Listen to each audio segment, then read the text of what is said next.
Ben ritrovati con l'informazione flash di New Sicilia. La direzione investigativa antimafia ha eseguito un decreto di sequestro emesso dalla sezione misure di prevenzione del Tribunale di Trapani nei confronti di un imprenditore del comune di Vita che opera nel settore dei lavori edili e della produzione e commercializzazione di calcestruzzo. Il valore del sequestro ammonta a circa 800.000 euro. Secondo l'accusa, l'imprenditore avrebbe ottenuto sia le risorse finanziarie per avviare e alimentare le proprie aziende, sia la copertura mafiosa per espandersi sul mercato, imponendosi negli affari legati alla realizzazione delle grandi opere pubbliche a danno delle imprese concorrenti. Un 18enne catanese è stato arrestato dai carabinieri del nucleo operativo della compagnia Fontana Rossa per spaccio di droga nella zona del villaggio Sant'Agata. Il giovane è stato bloccato dopo aver notato un fitto via vai di alcuni edifici della zona. Sottoposti a controlli, gli individui sono stati trovati in possesso di dosi di crack. Individuato l'appartamento in cui avveniva lo spaccio, i militari hanno fatto irruzione. Il giovane poco prima si era disfatto degli stupefacenti sfruttando lo scarico del lavandino e il water.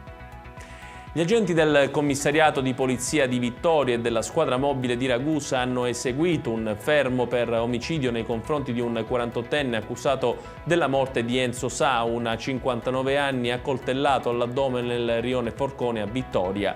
L'uomo è stato trasferito in cella nel carcere di Ragusa. Stando alla ricostruzione degli inquirenti, i due si sarebbero incontrati davanti alla mensa del centro Santo Spirito di Vittoria, dove sono distribuiti i pasti per gli indigenti. A quel punto sarebbe scoppiato un acceso diverbio. Poi il presunto omicida si sarebbe armato di un coltello e avrebbe inflitto le coltellate ai danni del 59enne.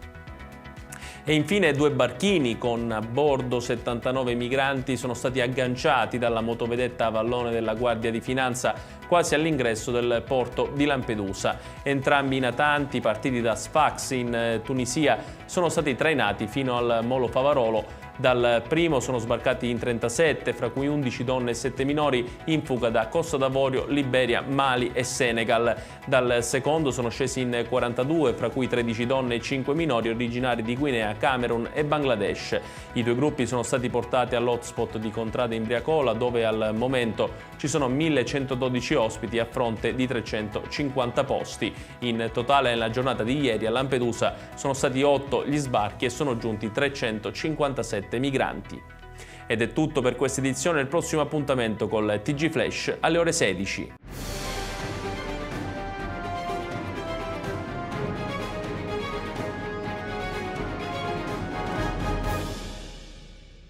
Procar, centro assistenza autorizzato BMW e Mini, adesso anche BMW Motorrad, via George Marshall 7, Mister Bianco, Catania.